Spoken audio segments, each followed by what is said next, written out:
बिस्मिल्लाहिर्रहमानिर्रहीम। हस्बी अल्लाह व निअमल वकील। मेरे लिए अल्लाह ही काफ़ी और वो सबसे बड़ा कारसाज है। जी मेरे प्यारे पाकिस्तानियों, उम्मीद है कि आप खैरियत से होंगे और इस गैर महफूज मुल्क में ना सिर्फ आपकी जानो माल बल्कि आपकी इज्जतें भी महफूज होंगी। तो सबसे पहले जो है, कल से जो बात हो रही थी मौलाना साहब की जो प्रेस कॉन्फ्रेंस हुई है, मौलाना साहब के जो फैंस हैं जिनके साथ मेरी बात हो रही है, वो कह रहे हैं जी पीटीआई ने घुटने टेक दिए हैं। यानी ये तो खैर एक जाहलों की बात है, जो जाहलों से अगर आपका पाला पड़े तो उनके साथ आप गुफ्तगू करें। तो लेकिन जो हकीकत बात ये है कि कुछ पीटीआई के लोग जो है वो कह रहे हैं कि जी मौलाना साहब को डीजल कहना उस वक्त तक बंद कर देंगे जब तक जो है मौलाना साहब जो है उनके ऊपर से जंग उतर रहा है, उनके चेहरे पर नूर आना शुरू हो गया। ये पोस्टें इन्हीं की और कंपनी की हैं। तो ये वो लोग हैं जिनसे आपको अभी भी मुहतात रहना होगा, जो सिवाय अपने मफाद के और किसी के नहीं हो सकते। यानी आपने जिस शख्स ने बदलना हो, एक साफ सी बात है, वैसे तो अल्लाह ताला किसी वक्त भी किसी शख्स पर, अगर कल का इंटरव्यू आप नदीम मलक के साथ देखें, उसको मुकम्मल तफसील से देखें, तो मौलाना साहब आपको बहुत सारी जगहों पे मसलहत का शिकार, बहुत सारी जगहों पे जो है वो ऐसी बातें करते हुए दिखाई देंगे जो कि एक सच्चा शख्स नहीं कर सकता।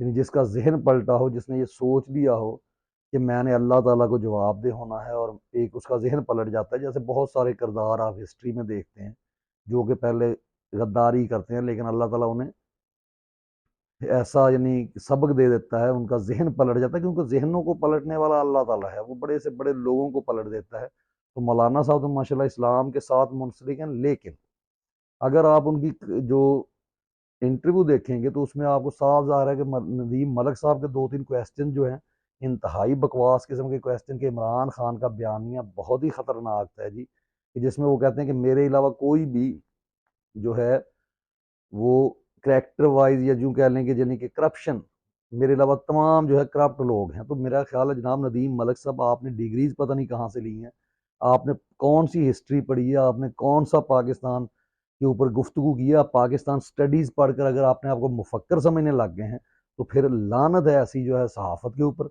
और ऐसी बकवासियात के ऊपर, कि आप जो है सिर्फ मुंह को, वो क्या कहते हैं ना, जुबान लगा दी गई है, जैसे वो कुत्ते का मुंह किसी को लगा दिया जाए बेगैरत को, तो वो जो उसके मुंह में आता है वो अपना कहना शुरू कर देता है। तो इसी तरह आप कहते हैं जी बड़ा खतरनाक बयान। ये खतरनाक नहीं है जनाब, ये सच वाला बयानिया, ये मसलहत पसंद बयानिया नहीं है। और बाकी रह गई बात पीटीआई की, पीटीआई तो पहले दिन से इमरान खान कह रहे हैं कि मैं हर उस शख्स के साथ बैठने के लिए तैयार हूँ जो इस मुल्क के मफाद के लिए खड़ा हो। वो खा 2 दिनों के लिए खड़ा होता है, वो इलेक्शन के टिकट लेने के लिए खड़ा होता है। जैसा कि आपके सामने है, वो वसीम कादर साहब ने इंतहाई यानी बेशर्मी का मुजाहरा करते हुए इलेक्शन जो है वो पीटीआई के वोटों पर जीता, और फिर जो है वो जाके मरियम नवाज से जा मिला। और उनकी वो मुस्कुराहट बकौल समी इब्राहिम के चुड़ेलों वाली मुस्कुराहट थी, कि यानी एक आपको 25 करोड़ अवाम को वो ये लड़की, वो औरत बल्कि लड़की की तरह एक नानी है, वो ये बताना चाह रही है कि मैं इस माफिया के ऊपर काबिज हूँ और मैं ही माफिया हूँ, मेरा वालिद माफिया, और ये जो हमारे नौकर हैं, ये जो जिसको हम यानी आप कह लें कि हमारा जो आर्मी चीफ होता है, जो कि पहले अमेरिका का जो है वो कह लें कि एक गुलाम होता है, जो सऊनी ताकतों का गुलाम होता है, और फिर उसके बाद वो अपने ऐसे माफियाज का, यानी जिनकी नज़र में बिलावल भुट्टो, बेन ये सॉरी बेनजीर कह रहा हूँ, मरियम नवाज, नवाज शरीफ जैसे लोग, शहबाज शरीफ जैसे जहनी मरीज और इस तरह के लोग, और नदीम मलिक जैसे लोग, उसके साथ साथ जो है वो सुहेल वड़ायत जैसे, जिन्होंने अपने ज़मीर का सौदा कर दिया। यानी ये वो लोग हैं जिन्होंने शैतानों को ज़मीर भेज दिए, यानी इनका ज़मीर जागता ही नहीं किसी बात के ऊपर, और जिधर को हवा चलती है उधर की फिर कुछ ना कुछ बात करनी शुरू कर देते हैं। वो जैसे कि शहबाज गिल साहब लौंडे लपाड़े कहते हैं। तो ये लोग जो हैं इनसे बिल्कुल मोहतात रहें। पीटीआई वाले, ठीक है इत्तेहाद करना कोई ऐसी बुरी बात नहीं, लेकिन इनसे फिर भी आंखें खुली रखनी है। और ये वो लोग हैं जो किसी भी वक्त एस्टेब्लिशमेंट के साथ हो सकते हैं, और ये भी हो सकता है क्योंकि ये डफर लोग, मैंने आपको बता दिया कि ये एस्टेब्लिशमेंट से मुराद किसी भी मुल्क की जो एस्टेब्लिशमेंट होती है, वहाँ का पढ़ा लिखा तबका, वहाँ के जनाब प्रोफेसर, वहाँ के जो है ब्यूरोक्रेसी, और बहुत सारे लोग, और आर्मी के भी कुछ ऑफिसर जिनको अंदर दानिश और ना कि ये सारे 12वीं पास लोग जो हैं, इनको आप एस्टेब्लिशमेंट समझ लें। और यहाँ पे कुछ लोग कह रहे हैं जी मार्शल्लाह की सदाएं गूंजी, मार्शल्लाह गुलाम कौमों पे लगा करता है। कौम ने 8 फरवरी को अपना फैसला सुना दिया कि हम आइन के मुताबिक हैं, آئین کے مطابق ہم نے اپنا حق استعمال کیا، اور اس آئین کے مطابق عمران خان ان کا لیڈر ہے، اس کے لیے وہ ووٹ دینے نکلے۔ وہ کوئی اون چودھری جو لڑکیوں کا دلال ہے، میں تو یہ گفتگو کرتے ہوئے میں شرم آتی ہے، لیکن اب کہنا پڑے گا کہ جو انہوں نے ویڈیو آڈیو کا کھیل رچا رکھا ہے، اس کے بعد اگر ہم پھر ان کے بارے میں تہذیب کے دائرے میں، اخلاق کے دائرے میں رہتے ہوئے بات کریں، تو پھر ہمارے اوپر بھی تف کرنے کے لیے لوگ موجود ہیں، کیونکہ مصلحت کی ایک حد ہوتی ہے۔ جب آپ تمام پردے چاک کر دیتے ہیں، جب آپ چادر چار دیواری کا تقدس پامال کر رہے ہیں، ابھی تو آپ ذرا رول آف لا آنے دیں، پھر آپ کے سامنے وہ کہانیاں کھلیں گی جن کو سن کر آپ کو شرم سے آپ ڈوب مریں گے۔ جو شہریار افریدی کے ساتھ کیا وہ ہماری مائیں بہنیں ہیں، جو انہوں نے ریحانہ ڈار صاحبہ کے ساتھ کیا جو ہماری ماں کی جگہ ہے، اور ہم لوگ پنجابی، پٹھان، بلوچستان کے رہنے والے، سندھی، اور اب یہ پھر دوبارہ سے ہمیں صوبائیت کی بنا پر کہ جی پٹھان بڑی جو ہے وہ کیا کہتے ہیں غیرت مند قوم ہے جس پہ پنجابیوں کو غصہ آئے گا، سب نے جناب اپنا حق ادا کیا ہے۔ کوئی پاکستانی، ہر وہ شخص جس کے اندر حلال کا لقمہ جاتا ہے وہ پاکستان کے ساتھ کھڑا ہے، وہ کوئی اپنا صوبہ الگ نہیں کرنا چاہتا۔ کمپنی تو یہ چاہتی ہے کہ جناب فیصلے جیسے 71 میں ہوا تھا ایسے ہی بے شک کے پی کے علیحدہ ہو جائے، جو ہمارے کنٹرول میں نہیں آ رہا، تو جو صوبہ ہمارے کنٹرول میں آئے گا اس میں ہم رہ کے عیاشی کر لیں۔ یہ چند گھرانے، یہ چند لوگ، تو ان کے لیے یہ عرض ہے کہ کبھی بھی ماشاء اللہ ایسے نہیں لگتا۔ جو لوگ ووٹ ڈالنے نکل سکتے ہیں وہ اپنے ملک کو آزاد کرانے کے لیے بھی نکل سکتے ہیں۔ یہ جن کے بارے میں چیلنج دے کر راجہ عادل جو بات کرتا ہے، ان کو اس کو جٹلائیں۔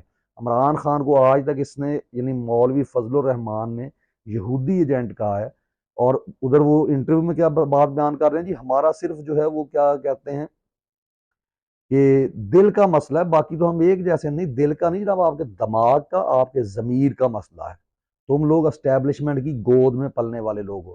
جمعیت، جماعت اسلامی، انہی کی وجہ سے دو لخت ہوا تھا 1971 میں، جو اسلام کا انہوں نے ایک یعنی کارڈ کھیلتے ہیں جس کی وجہ سے بھائی کو بھائی کا دشمن بنایا ہوا۔ کسی اسلامی ملک میں کوئی خون ریزی نہیں ہوتی، نہ وہ شیعوں کے خلاف لڑتے ہیں نہ وہ سنیوں کے خلاف، کیونکہ آپ کا ملک ایک فلاحی ریاست ہے۔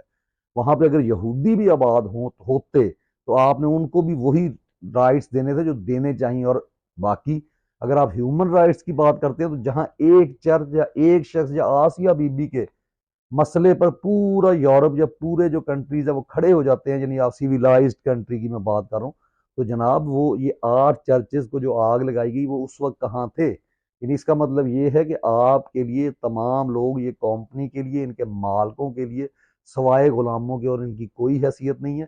تو اپنی آنکھیں کھلی رکھیں۔ ان کے 1-2 دن کے بیانات، کبھی جو ہے نصرت جاوید صاحب کی اب گفتگو، کبھی سہیل وڑائچ کی، کبھی نجم سیٹھی آپ کو خبر دے رہا ہے کہ نواز شریف اب مائنس ہو رہا ہے سوری، تو ہم لوگ ان کی گفتگو میں پھر آ جاتے ہیں کہ یہ جیسے بہت کوئی جو ہے اسکالر، یعنی جو شخص اپنے اس چیز کے اوپر جو اپنا ایک اس کا یعنی پرنسپلز ہوتے ہیں، جو یعنی ایک سچے بندے کی نشانی ہوتی ہے۔ آج اگر عمران خان جیل کاٹ رہے تو کس لیے کاٹ رہے؟ سچ کے لیے۔ حضرت امام حسین نے اگر شہادت حاصل کی تھی کربلا میں، کس کے لیے؟ صرف ایک ووٹ کی ضرورت تھی نا یزید کو، تو اس کے لیے وہ ڈٹ گئے تھے۔ تو اب اگر یہ لوگ آ کے بے نقاب کر رہے ہیں، اس میں بھی آپ آنکھیں کھلی رکھیں کہ یہ بھی ایک اور آج تو کریک ڈاؤن ویسے ہی ہونے جا رہا ہے بہت سارے لوگوں پہ، بہت سارے لوگوں کو اٹھا لیا جائے گا ہو سکتا ہے، لیکن ڈرنا نہیں آپ نے۔ ہم بھی آپ کی آواز ہیں، آپ پاکستان کی آواز ہے۔ آپ نے یہ 9 لاکھ لوگ، اور ان میں سارے ان کے ساتھ نہیں جائیں گے، محب وطن لوگ بھی موجود ہیں، بہت سارے اور ہیں۔ تو یہ چند کالی بھیڑیں جو ہیں ان کے آگے ایسے سیسا پلائی دیوار بن کے کھڑے ہو جائیں، اور یہ لوگ جن کے ساتھ اگر عمران خان کہتا ہے کہ ان کے ساتھ اتحاد کریں تو ہم کھڑے ہوں گے، لیکن ایک ایک شخص پر نظر رکھیں گے، کیونکہ یہاں پر بڑے بڑے غیرت مندوں کو ہم نے بے غیرت بنتے ہوئے دیکھا ہے، بڑے بڑے ضمیر جو ہے وہ فروخت ہوتے دیکھے ہیں، ہارس ٹریڈنگ دیکھی ہے۔ یعنی پاکستانی عوام نے آئین کے مطابق ووٹ ڈالا، اور یہ طاقتیں، یہ بندوق والے جب سے پاکستان بنا ہے آج تک جو ہے وہ آئین کا وہ مسمار کرتے ہیں، آئین کی دھجیاں اڑاتے ہیں، اور نہ صرف آئین کی بلکہ دین اسلام کی، اور مذہبی منافرت انہی کی وجہ سے ہے، کلاشن کو کلچر انہی کی وجہ سے آیا ہے۔ تو ان سے مکمل محتاط رہنا ہے اور ان سے آزادی حاصل کرنی ہے۔ اگلے ویلاگ تک کے لیے اجازت دیجیے۔ اللہ حافظ۔ پاکستان زندہ باد۔